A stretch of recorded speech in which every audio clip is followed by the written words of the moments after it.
Last week, we all hit by the shocking news that Taylor Sheridan is no longer working for Paramount. In fact, he is now working for its biggest rival, and by doing so, putting all the Yellowstone shows in danger, to the point that the Four Sixes is already being canceled, with all the other upcoming series are hanging in the limbo.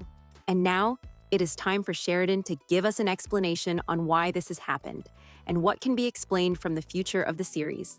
Now, I don't know about you guys, but to me, everything about Sheridan leaving Paramount feels like one of those moments when you can sense a storm coming long before the lightning actually strikes. Because even though it was surprising, it was far from sudden. In fact, I think it is important to underline that this decision was far from impulsive. I know, a lot of you guys are disappointed by this decision, and trust me, you are not alone. I am with you for sure. But the more I read about this and get behind-the-scenes rumors about it, the more I realized that Sheridan started to feel pushed away, dismissed, and eventually replaced by Paramount. Apparently, his break from Paramount really began with something small but meaningful. The moment the studio rejected his film script, Capture the Flag. We are talking about the man who wrote Sicario and Hell or High Water. So for him, that no did not sit well at all. People close to him said he was already losing trust even before the Skydance merger was finalized. And that rejection planted the first seed of doubt into his mind. On that note, we need to talk about David Ellison, who is the new head of Paramount. And let me just say, him and Sheridan did not see eye to eye at all, because he wanted control and Sheridan was determined to remain independent and be his own boss. So when Ellison wanted structure and command, the clash felt almost inevitable.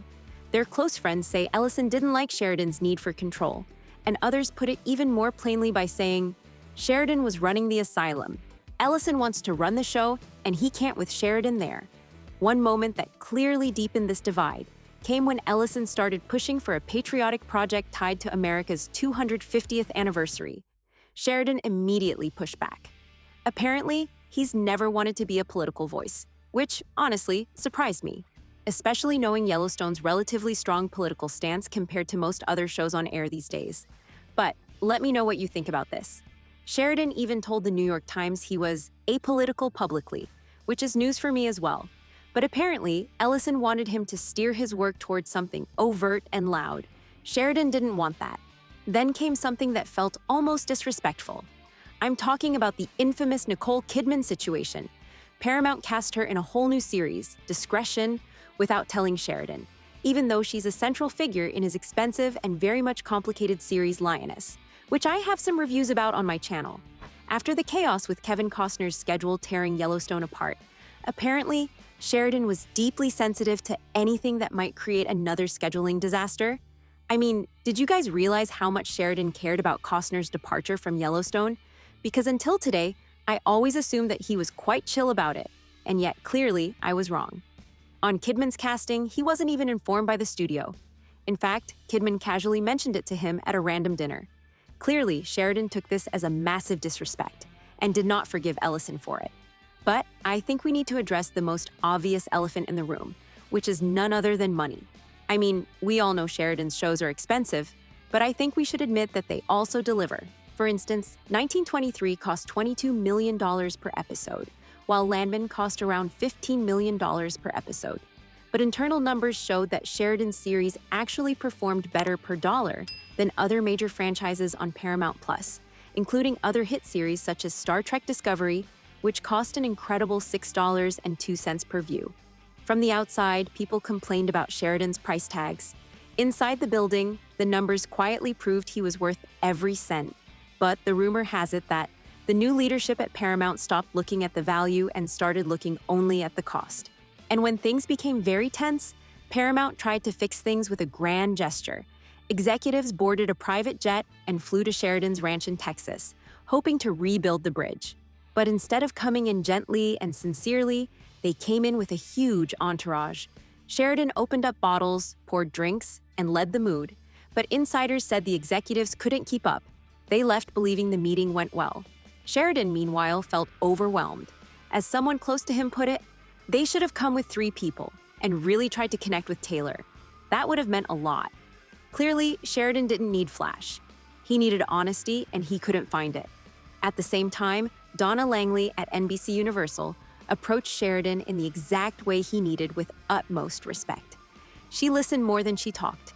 Insiders even called her the Sheridan Whisperer. She offered trust, freedom, and a deal that could reach $1 billion. I mean, tell me, would you have rejected such an offer? But the final breaking point came even after this, as Paramount's film division rejected another one of Sheridan's scripts. After everything, that rejection hit Sheridan in a place he couldn't ignore anymore. And that's when things changed for us, the devoted Yellowstone fans too. Paramount still owns everything Sheridan made under his contract, so the larger Yellowstone world will continue through 2028. It seems like shows like Landman, Tulsa King, Lioness, and Mayor of Kingstown will all continue. You might have noticed that none of them are Yellowstone shows, because that universe has a complicated relationship with Paramount. We also know that Sheridan won't be building new worlds there anymore, and projects he teased for years, like 4/6s, now are canceled. So, as fans, we've already felt the impact. We still remember how the Yellowstone finale felt rushed, almost scrambled, and that's why so many of us believe we deserve an apology from Sheridan. Not for leaving Paramount per se, because not gonna lie, I feel like he had every right to walk away from a place where he didn't feel respected. But because this fallout cost us a lot, we're the ones left sorting through incomplete storylines and abrupt endings. And honestly, I hate it. But let me know how you feel about all of these. For more weekly updates, discussions, and analysis on Taylor Sheridan and his shows, make sure to like and follow. Meanwhile, the video on the screen might also interest you.